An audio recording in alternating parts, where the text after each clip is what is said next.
আজ হচ্ছে নার্সিংহোমের ৩ নম্বর দিন। আরও ৪টে দিন আমাকে এখানে কাটাতে হবে। তবে এই ৭টা দিন রামধনুর ৭ রঙের মতো, অনেক রকম ফিলিংস মেশানো। শারীরিক কষ্ট এবং মানসিক আনন্দ যেন মিলেমিশে একাকার।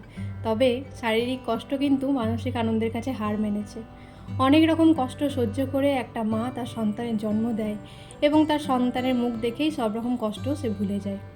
তবে মা হওয়ার পর সবথেকে বেশি যে মানুষটাকে দরকার হয় সেটা হচ্ছে তার মা।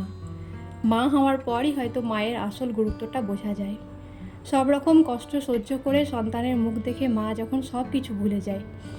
তবে এখানে যে দুজন আয়া মাসি ছিলেন তাদের কাছ থেকে কিন্তু আমি অনেক কিছু শিখেছি। মানে বাচ্চাকে কী করে খাওয়াতে হয়, কী করে ঘুম পাড়াতে হয়, কী করে ঢেকুর তোলাতে হয়, সব কিছু। অবশেষে এইভাবেই 7টা দিন পার হয়ে গেল। অনেক চেনা মানুষ দেখা করতে এসেছিল নার্সিংহোমে। কাল বিকেলেই ডাক্তারবাবু আমার ছুটি লিখে দিয়েছেন।